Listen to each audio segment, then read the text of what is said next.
నమస్తే అండి. Welcome back to my channel. అందరూ బాగున్నారనుకుంటున్నానండి. మీ అందరికీ కూడా ఈ కొత్త సంవత్సరం ఇంకా మంచిగా ఉండాలి. మీ కోరికలన్నీ కూడా నెరవేరాలి.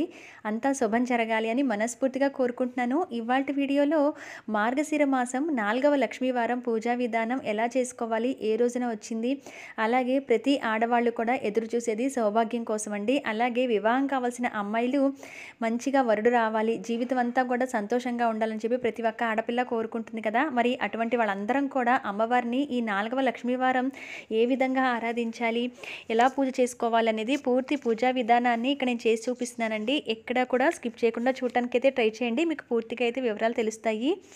మనము మార్గశిర లక్ష్మీవారాలు అనే దాంతో మార్గశిర మాసం అంతా కూడా 5 గురువారాలు అమ్మవారికి పూజ అనేది చేసుకుంటూ ఉన్నాము. ఆల్రెడీ మనకి 3 లక్ష్మీవారాలు అయితే అయిపోయాయి. ఇక ఉన్నది 4వ లక్ష్మీవారం.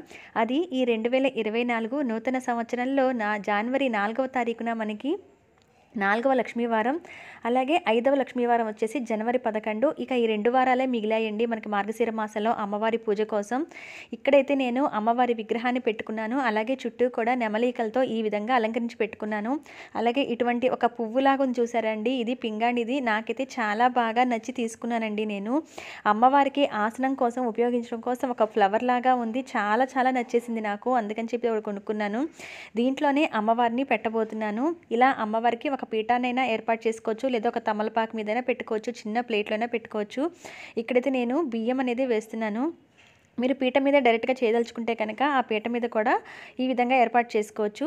దీంట్లో అయితే ఇప్పుడు బియ్యం అనేది వేసిన తర్వాత అమ్మవారికి ఆసనం కదండి, అందుకని ఇక్కడ పసుపు కుంకాలతో అలంకరిస్తున్నాను. కొంచెంగా పసుపు, కొంచెం కుంకుమ వేసి అమ్మవారిని పెట్టుకుంటాను నేను. ఈ మార్గశిర లక్ష్మీవారం అనేది అందరం కూడా పూజ చేసుకోదగ్గదండి. ఎటువంటి ఆనవాయితీతో సంబంధం లేకుండా ప్రతి ఒక్కళ్ళు కూడా పూజ అనేది చేసుకోవచ్చు.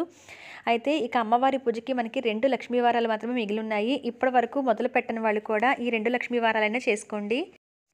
ఇక్కడ నేను అమ్మవారి పాదాలను ఈ విధంగా ఒక ప్లేట్లో అయితే నేను ఏర్పాటు చేసుకున్నానండి. నేను బియ్య పిండితో అంటే ముగ్గుతోనే మనం అమ్మవారి పాదాలను ఎలా వేసుకోవచ్చు అనేది 9 రకాలుగా నేను మన వీడియో అయితే పెట్టున్నాను. మీరు ఎప్పుడైనా ద్వారం దగ్గర కానీ ఇలా పూజ దగ్గర కానీ అమ్మవారి పాదాలు వేసుకోవాలనుకున్నప్పుడు ఆ వీడియోని ఒకసారి చెక్ చేయండి. చాలా ఈజీగా 9 రకాలుగా అమ్మవారి పాదాలను ఎలా వేసుకోవాలో చూపించాను.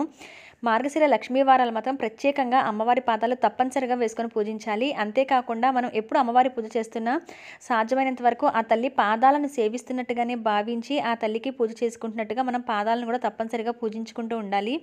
ఆ పాదాలను అయితే నేను ముగ్గుతో ఎలా వేసుకోవచ్చో చూపించానండి. ఇక్కడైతే నేను ప్లేట్లో ఈ విధంగా ఏర్పాటు చేసుకున్నాను. అలాగే ముఖ్యంగా మనము కామాక్షి దీపాన్ని కూడా వెలిగించుకుంటూ ఉంటే చాలా మంచిది. అలాగే ఏ పూజ మొదలుపెట్టినా కూడా గణపతిని ఆరాధించాలి తప్పనిసరిగా. గణపతి పూజ తప్పనిసరిగా చేయాలని అడుగుతున్నారు. అవునండి, తప్పనిసరిగా ముందుగా స్వామివారికి చేశాకే మనం ఏ పూజనే మొదలు పెడతాం.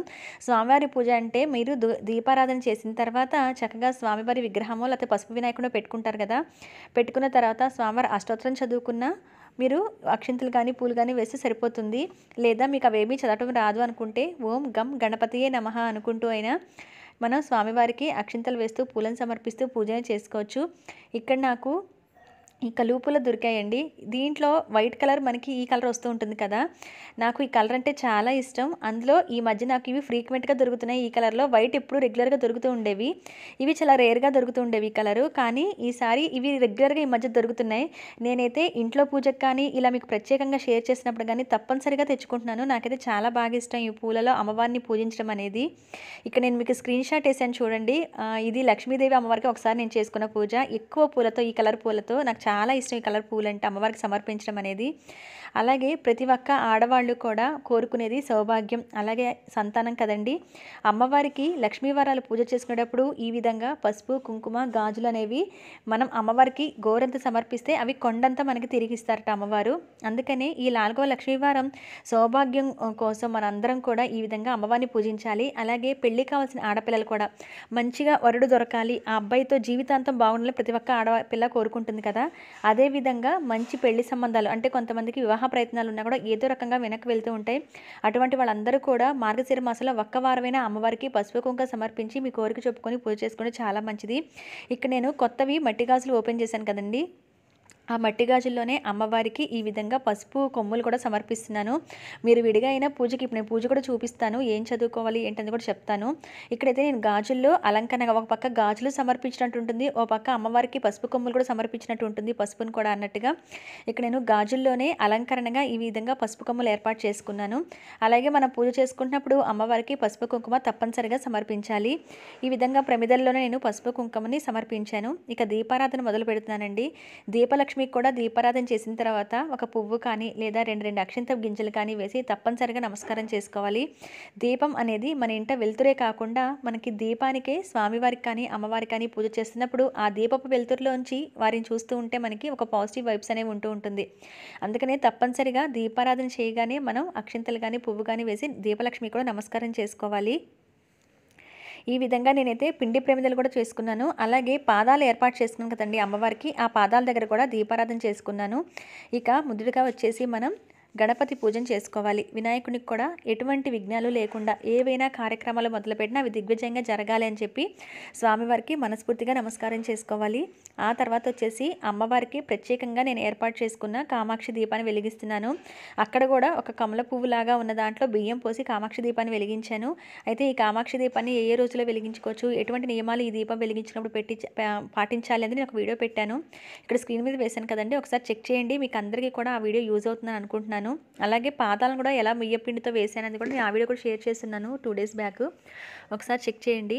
ఇక అమ్మవారికి దీపారాధన చేసిన తర్వాత ఇక్కడ మొదటిగా కామాక్షి దీపం దగ్గర కూడా పూలనని సమర్పిస్తున్నాను. మార్గశిర లక్ష్మీ వారాలు 5 వారాల వ్రతం పేరుతో చేసుకుంటూ ఉంటామండి. అయితే ఇప్పటి వరకు మొదలుపెట్టిన వాళ్ళు కనీసం ఈ చివరి 2 వారాలైనా తప్పనిసరిగా పూజ చేసుకుంటే చాలా మంచిది. అమ్మవారికి మనం ఎప్పుడు పూజ చేస్తున్నా కూడా మన కోరికలు మన సంకల్పాలు చెప్పుకొని అమ్మవారికి ప్రత్యేకమైన దీపారాధన చేస్తే కనుక చాలా ఇష్టం. విగ్రహాలు ఉన్న వాళ్ళైతే కనుక అభిషేకం చేసుకోవడానికి ప్రయత్నించండి. ఇక్కడైతే పాదాలు తప్పనిసరిగా మాత్రం పూజలో పెట్టుకోవాలి. మనకి బయట విడిగా ఆన్లైన్లో కానీ షాప్స్లో కానీ నేను మీషోలో తీసుకున్న పాదాలు కూడా షేర్ చేశాను. అలాంటివి అయితే దొరికేస్తున్నాయి. ఒకవేళ అవి అందరూ కొనుక్కోలేకపోతే ఈ విధంగా మనం ప్లేట్లో అయినా బియ్య పిండితో కానీ ముగ్గులా వేసుకోవచ్చు, లేదా ఈ విధంగా అయినా ఏర్పాటు చేసుకొని పాదాలను అయితే తప్పనిసరిగా అమ్మవారికి పూజించుకోవాలి. ఈ మార్గశిర మాసంలో పాదాలు కూడా చూసారు కదా, అటువైపు పెట్టాను. అంటే అమ్మవారు కూర్చుంటే అమ్మవారి పాదాలను సేవిస్తున్నట్టుగానే ఉండటం కోసం ఆ విధంగా పాదాలను అటువైపు పెట్టుకున్నాను. ఇక వచ్చేసి అమ్మవారికి అన్ని ఉపచారాలతో పూజ చేసుకున్న తర్వాత అష్టోత్తరం చదువుతూ కూడా అమ్మవారికి పసుపు కొమ్ములు సమర్పిస్తున్నానండి. అయితే ఈ పసుపు కొమ్ముల్ని పూజ అంతా అయ్యి మరుసటి రోజు అంటే శుక్రవారం అమ్మవారిని కదిలించి తీయము, గురువారం ఎలాగో తీయము, శనివారం అమ్మవారిని కదిలించి తీసేసిన తర్వాత ఈ పసుపు కొమ్ముల్ని ఏం చేయాలని ఒక సందేహం రావచ్చు. ఇక్కడ స్క్రీన్ మీద వేసాను చూడండి, పసుపు కొమ్ముల్ని ఏం చేయాలనేది. ఆ వీడియోని ఒకసారి చెక్ చేయండి, నేను స్క్రీన్స్లో ఇస్తాను. ఎప్పుడైనా మనం అమ్మవారికి ప్రత్యేకమైన రోజుల్లో లేదా పండగ రోజుల్లో ఈ విధంగా పసుపు కొమ్ములతో పూజ చేసుకున్నప్పుడు ఆ పసుపు కొమ్ముల్ని అలా మనం రీయూస్ చేసుకోవచ్చు. అయితే అమ్మవారికి మనం సౌభాగ్యం కోసం ఇటు గాజులు అలాగే పసుపు కొమ్ములతో పూజ చేసుకుంటున్నాం కదా, ఆ పసుపు కొమ్ములు సమర్పిస్తున్నప్పుడు కూడా అష్టోత్తరం చదువుకుంటూ కూడా ఎన్ని అష్టోత్తరాలు అని చదువుతున్నంతసేపు కూడా అమ్మవారికి పసుపు కొమ్ములు సమర్పించవచ్చు. లేదా పసుపు కలుపుకున్న అక్షింతలైన అమ్మవారికి వేచుకొని పసుపు కొమ్ములు పూజకు వాడి ఇక్కడ నేనైతే అమ్మవారికి అష్టోత్తరం చదువుతున్నంతసేపు కూడా ఈ పసుపు కొమ్ముల్నే అమ్మకి సమర్పిస్తున్నాను. ఆ తర్వాత మనకి ఆడవారికి కావాల్సింది సౌభాగ్యం అనంటే పసుపు కుంకుమ గాజులు ఇవే కదండి. అందుకని చెప్పి ఇక్కడ అమ్మవారికి 2 ప్లేట్లు పెట్టుకుంటున్నాను. ఒకటి గాజుల కోసం, ఒకటి కుంకుమ కోసం. ఇటు అమ్మవారికి సమర్పిస్తున్నట్టు ఉంటుంది. మనం చదువుకున్నంతసేపు కూడా అమ్మకి ఏదో ఒకటి సమర్పిస్తూ ఉండాలన్నమాట, అక్షింతలు కానీ పూలు కానీ. అందుకని ఇక్కడ నేను చిట్టి గాజులతో అమ్మవారికి పూజను చేసుకుంటున్నాను. అలాగే ఒకవైపు కుంకుమతో కూడా చేసుకుంటాను. ఇటు గాజులు పసుపు కుంకుమ సౌభాగ్యం కోసం ఏవైతే మనకు కావాలో, మెయిన్గా మన సౌభాగ్యం అనేది మన ఆడవాళ్ళందరం ఏదైతే ఫీల్ అవుతామో వాటితోనే అమ్మవారికి పూజ అనేది చేసుకోవాలి. అలాగే పెళ్ళి కావాల్సిన అమ్మాయిలు అయితే కనుక తప్పనిసరిగా చిట్టి గాజులు కానీ లేదా పెద్ద గాజులతో అయినా చేసుకోవచ్చు. లేదా ఈ విధంగా పసుపు కొమ్ములతో కానీ లేదా పసుపుతో అయినా సరే, అంటే మన కుంకుమ పూజ ఎలా చేసుకుంటామో అదేవిధంగా పసుపుతో కూడా అమ్మవారికి అష్టోత్తరం కానీ అమ్మవారి ఏదైనా స్తోత్రాలు చదువుతూ కూడా పూజ చేసుకోవచ్చు. అయితే కుంకుమ పూజ కూడా సాధ్యమైనంత వరకు తప్పనిసరిగా చేసుకోవడానికి ప్రయత్నించండి. కుంకుమ పూజ చేసుకునేటప్పుడు ఏం చదవాలి అని అడిగారు కదా, కుంకుమ పూజ చేసుకుంటున్నప్పుడు ఎప్పుడూ కూడా మనం అమ్మవారి అష్టోత్తరం చదువుకోవచ్చు. లేదా మహాలక్ష్మాష్టకం కానీ అమ్మవారికి ఇష్టమైన స్తోత్రాలు ఏవైతే ఉంటాయో అమ్మవారి పాటలు కానీ అష్టోత్తరాలు కానీ ఇవి ఏవైతే ఉంటాయో సహస్రనామాలు కానీ లలితా సహస్రనామం, ముఖ్యంగా లలితా సహస్రనామం కానీ అటువంటివి చదువుకుంటూ గనక అమ్మవారికి కుంకుమ పూజ చేసుకుని చాలా మంచిది. అంటే కుంకుమ పూజ చేసినంతసేపు అమ్మవారిని నామాన్ని ధ్యానిస్తూ ఉంటాం కాబట్టి మన ధ్యాస అంతా కూడా అమ్మవారి మీదే ఉంటుంది. మనం ఏవైతే కోరికలు కోరుకొని చేసుకుంటూ ఉంటామో ఆ పూజ ఫలిస్తుందన్నమాట. అందుకనే అమ్మవారికి ఏదైనా చదువుకుంటూ కూడా ఈ విధంగా అర్చన చేసుకుంటే చాలా మంచిది. ఇక్కడైతే నేను కుంకుమ పూజను చేసుకున్నాను. మరి 4వ వారం పెట్టవలసిన నైవేద్యం కూడా చిత్రాన్నం అంటే పులిహోర, గారెలు నైవేద్యంగా పెడతారు 4వ వారం. ఒకవేళ మీరు ఉదయం పూజ చేసుకున్నప్పుడు తెల్లవారుజాము పూజ చేసుకుంటున్నాము అనుకున్నప్పుడు ఒకవేళ మీకు నైవేద్యం పెట్టడం కుదరకపోతే సాయంత్రం మరొకసారి దీపారాధన చేస్తారు కదండీ! అప్పుడు నేను నైవేద్యం పెట్టవచ్చు. ఇక్కడ నేను పులిహోర నైవేద్యంగా పెట్టాను. అలాగే పండ్లను నైవేద్యంగా పెట్టాను. ఈ విధంగా 4వ వారం అమ్మవారికి నైవేద్యం సమర్పించి 3 సార్లు ఆకుతో నీళ్లు చల్లి 5 సార్లు చేతిని చూపిస్తూ కూడా మంత్రాన్ని చదువుతూ అమ్మవారికి నైవేద్యం అనేది సమర్పించాలి. తర్వాత అమ్మవారికి ఈ పూజలో మనం ఏదైనా చేసి తెలిసి తెలియక చేసిన పొరపాట్లు ఏదైనా ఉంటే అమ్మవారిని క్షమించమని మనస్ఫూర్తిగా కోరుకొని అమ్మవారి పాదాలకు కూడా నమస్కారం చేసుకోవాలి. ఈ పాదాల దగ్గర కూడా నేను దీపారాధన చేశాను చూసారా, చాలా నిండుగా అనిపిస్తుందండి. అమ్మవారికి మన ఇంటికే వచ్చి కూర్చున్నట్టుగా ఉంటుంది. అలా నిండుగా పూజ అయితే చేసుకోవాలి. చేసుకొని హారతి అనేది ఇవ్వాలి.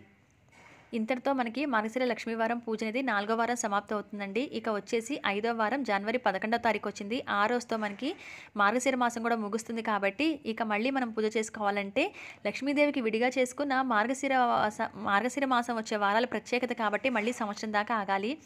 కాబట్టి ఈ 2 వారాలైనా కూడా మనం తప్పనిసరిగా అమ్మవారికి పూజ అనేది చేసుకుంటూ ఉండాలి. ఇక్కడ వచ్చేసి మనం మార్గశిర మాసం వ్రతంగా చేసేవాళ్ళు 5 వారాలు చేస్తారు. మధ్యలో ఒక వారం అడ్డొచ్చినా నెక్స్ట్ వీక్స్ కంటిన్యూ చేసుకుంటారు. కానీ ఇప్పటి వరకు మేము మొదలు పెట్టలేదు అనుకున్న వాళ్ళు కూడా ఆలోచించక్కర్లేదు. మిగతా 2 వారాలు ఉన్నాయి కాబట్టి అంటే జనవరి 4న 4వ మార్గశిర లక్ష్మీవారం, జనవరి 11 5వ లక్ష్మీవారం. ఈ 2 వారాలైనా తప్పనిసరిగా పూజ చేసుకుని వ్రతం అనేది సమాప్తం అవుతుంది. కథ కూడా ఉంటుంది. మార్గశిర మాస వ్రత కథ ఉంటుంది. ఆ కథ కూడా తప్పనిసరిగా చదువుకోవాలి. చూసారు కదండి అమ్మవారు పసుపు కొమ్ముల మధ్యలో ఎంత అందంగా ఉన్నారో. నాకైతే చాలా బాగా నచ్చిందండి. ఈ పసుపు కొమ్మల్ని ఏం చేయాలో నేను స్క్రీన్ షాట్ మీద ఇంతకు వేశాను కదా, అలా మీరు వాటిని రీయూజ్ చేసుకోవచ్చు. అమ్మవారికి సమర్పించిన పసుపు కుంకాలు మీరు కుంకుమ పూజ చేసుకున్న వెంటనే ఎవరైతే పూజ చేసుకున్న ఆడవారు ఉన్నారో వాళ్ళు తప్పనిసరిగా పూజలో ఉండంగానే మనం ఆ కుంకాన్ని తీసి నుదుటిని ధరించడం అస్సలు మర్చిపోవద్దు. ఏదైనా సంతానానికి అంటే మన పిల్లలకి ఏదైనా ఆరోగ్య సమస్యలు, తరచూ వాళ్ళు ఏదైనా అనారోగ్యం పాలవటం కానీ అటువంటి సమస్యలు తీరిపోవడం కోసం కూడా అమ్మవారికి పేరు చెప్పుకొని ఈ విధంగా పూజ అయితే చేసుకొని చూడండి. తప్పనిసరిగా చాలా మంచి ఫలితం అయితే ఉంటుంది. ఇక ఇదిగోండి ఈ కుంకుమ పూజ చేశాం కదా, ఆ కుంకాన్ని మనం ప్రతిరోజు కూడా ఒక పక్కన డబ్బాలో స్టోర్ చేసుకుంటే ఒక బాక్స్లో ప్రతిరోజు కూడా మనం నుదుటిని ధరించవచ్చు. ఆడవాళ్ళం మనమే కాదు పిల్లలు ధరించవచ్చు. ఆ కుంకుమ పూజని మగవారు కూడా ధరించవచ్చు. పిల్లలు స్కూల్కి వెళ్తూ ఉంటారు, మగవాళ్ళు బయటకు వెళ్తూ ఉంటారు, కాలేజీకి వెళ్తుంటారు పిల్లలు, వీళ్ళందరూ కూడా తప్పనిసరిగా ఆ బొట్టును ధరించి వెళ్తూ ఒక రక్షగా పనిచేస్తుంది అనమాట. ఈ విధంగా కుంకుమ పూజతో అలాగే పసుపు కొమ్ములతో 4వ వారం పూజ చేసుకోవచ్చు. అయితే ఇక్కడ నేను స్క్రీన్ మీద వేసి చూడండి కొలత పాత్రను ఏ విధంగా పెట్టుకోవాలి, ఆ కొలత పాత్ర పెట్టుకుని ఎలా పూజ చేసుకోవాలో చూపించాను. అలాగే ఐశ్వర్య దీపారాధన కూడా ఇప్పటి వరకు అవి చేసుకోకపోతే ఈ మార్గశిర లక్ష్మీ వారాల్లో మాత్రమే ప్రత్యేకంగా వాడే కొలత పాత్రతో, అలాగే అప్పుల బాధలు, ధన సమస్యలు తీరిపోవడం కోసం, ఆర్థిక వృద్ధి కలగాలి అంటే మన ఇంట్లో ఎప్పుడు కూడా ధనలక్ష్మి ఉండాలి అని కోరుకుంటూ వెలిగించుకునే ఐశ్వర్య దీపం కూడా ఎలా వెలిగించాలి, ఎటువంటి నియమించాలి వీడియోస్ పెట్టాను. ఆ నియమాలు పాటిస్తూ కూడా మిగతా వచ్చే 2 వారాలైనా సరే మనం కొలత పాత్రతో ఐశ్వర్య దీపారాధనతో ఈ విధంగా పసుపు కొమ్ములతో పూజ అయితే చేసుకోవచ్చు. ఇదండి మార్గశిర లక్ష్మీవారం 4వ వారం పూజా విధానం. ఐ హోప్ ఈ వీడియో మీకు ఇన్ఫర్మేషన్ నచ్చుతుందని అనుకుంటున్నాను. అలాగే అమ్మవారి పాదాలు కూడా ఎలా ఉన్నాయనేది కింద కామెంట్ సెక్షన్లో షేర్ చేయండి. ముఖ్యంగా ఈ 2 వారాలు మాత్రం అస్సలు మిస్ అవ్వకుండా అమ్మవారి పూజను చేసుకోవడానికి అయితే ప్రయత్నించండి. మార్గశిర లక్ష్మీవారం 4వ వారం ఇక 5వ వారం చివరివి కాబట్టి అస్సలు మిస్ అవ్వకండి. మరి ఈ వీడియోని ఇంతటితో ఎండ్ చేస్తున్నాను. థ్యాంక్స్ ఫర్ వాచింగ్ అండి. నచ్చిన వాళ్ళు లైక్ చేయడం అస్సలు మర్చిపోవద్దు.